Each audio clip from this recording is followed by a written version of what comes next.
Good morning class. मैं अजय साहू और आज हमारा टॉपिक रहेगा धन चिन्ह और ऋण चिन्ह को गुणा कैसे करते हैं।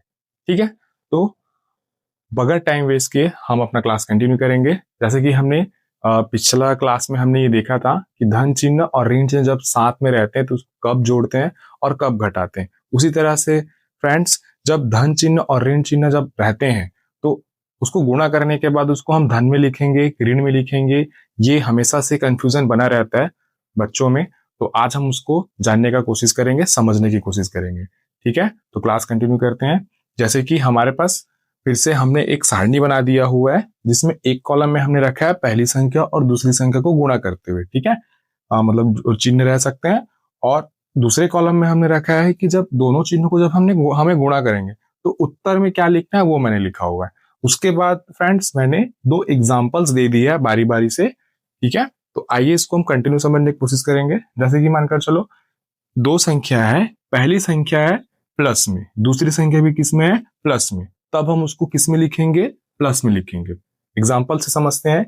जैसे कि एक संख्या है 3 और दूसरी संख्या है 4, दोनों को हमें क्या करना है, गुणा करना है। अब यहाँ पे ध्यान दो, यहाँ पे कि यहाँ पे मैंने पिछले क्लास में भी मैंने बताया था, अगर संख्या सामने में लिखी हुई है और उसके सामने कोई सा भी चिन्ह नहीं लिखा है, इसका मतलब वो कौन से चिन्ह में है, प्लस चिन्ह में है। ठीक है फ्रेंड्स, तो यहाँ पे माइनस नहीं लगा है, इसका मतलब यहाँ पे क्या, ये 3 किस में है, प्लस में है, और ये 4 भी किस में है, प्लस में है। ठीक है, तो अभी हमने देखा जब दोनों संख्याएं प्लस में होगी और उन दोनों संख्याओं को जब हम गुणा करेंगे तो उसको हम किस में लिखेंगे फ्रेंड्स, प्लस में लिखेंगे। ठीक है, तो जैसे कि 3 जो है प्लस में था, 4 भी प्लस में है, दोनों को जब हम गुणा करते हैं तो 3 और 4 का गुणा किस में क्या आता है, 12 आता है।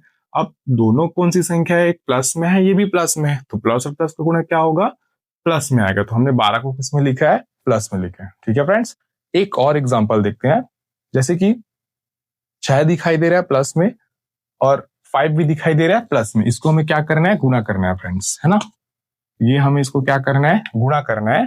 तो इसको गुणा करेंगे तो 30 आएगा। अब दोनों प्लस वाला है और दोनों प्लस वाला है, और जब गुणा होता है तो उसको उत्तर में हम कैसे लिखते हैं, प्लस में लिखते हैं, जैसे कि हमने यहाँ पे लिखा। तो ये कुछ एक पहला कंडीशन हो गया। एक और होता है जब दोनों संख्या किस में हो सकती है, माइनस में हो सकती है। तो जब दोनों संख्या माइनस में होगी तब हम उत्तर को कैसे लिखेंगे, हम उत्तर को किस में लिखेंगे, प्लस में लिखेंगे। ठीक है फ्रेंड्स, आइए अब इसको हम दो एग्जांपल से समझते हैं। पहला एग्जांपल हमारा है, जैसे कि यहाँ पे क्या दिखाई दे रहा है, ऋण 2, और यहाँ पे क्या दिखाई दे रहा है, ऋण 4। दोनों संख्याओं को जब मैं गुणा करूंगा तो हमें ये तो पता है कि 4 और 2 का जब मैं गुणा करूंगा तो क्या मिलने वाला है, मुझे 8 मिलने वाला है।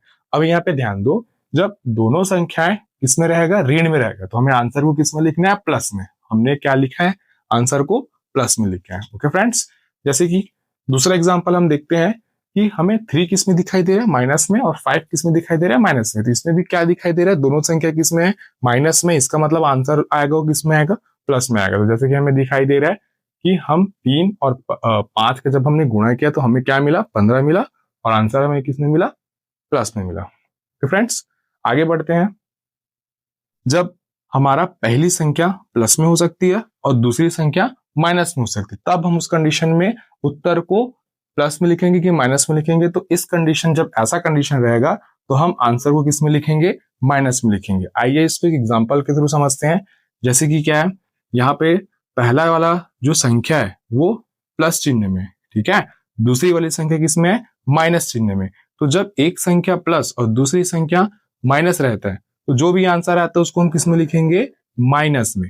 तो 4 और 5 का गुणा क्या होता है, 20 होता है, और हम आंसर को किस में लिखना है, हमें माइनस में। सेम यहाँ पर भी आप देख सकते हो, पहली संख्या प्लस में है, दूसरी संख्या माइनस में है। जब दोनों को जब हम गुणा करेंगे तो आंसर हमारा क्या आएगा, 21 आएगा। लेकिन एक संख्या प्लस में, एक संख्या माइनस में, तो हमारा आंसर किस में हो जाएगा, माइनस में। ओके फ्रेंड्स, एक और है हमारे पास कंडीशन, जब हमारा पहली संख्या माइनस में हो और दूसरी संख्या प्लस में हो। इस कंडीशन में भी हम क्या करेंगे, उत्तर को हम किस में लिखेंगे, माइनस में लिखेंगे। ठीक है, इसको भी उदाहरण से समझने का प्रयास करते हैं।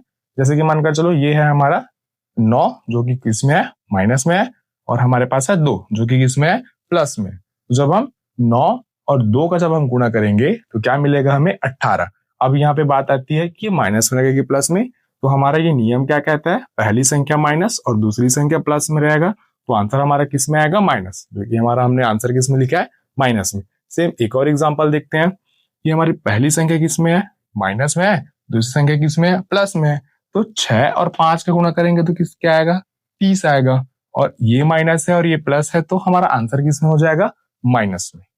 ओके फ्रेंड्स, आपको क्लास अच्छी लगी हो तो अपने फ्रेंड के साथ शेयर कीजिए और लाइक कीजिए। थैंक यू फ्रेंड्स, आज के लिए इतना ही करते हैं।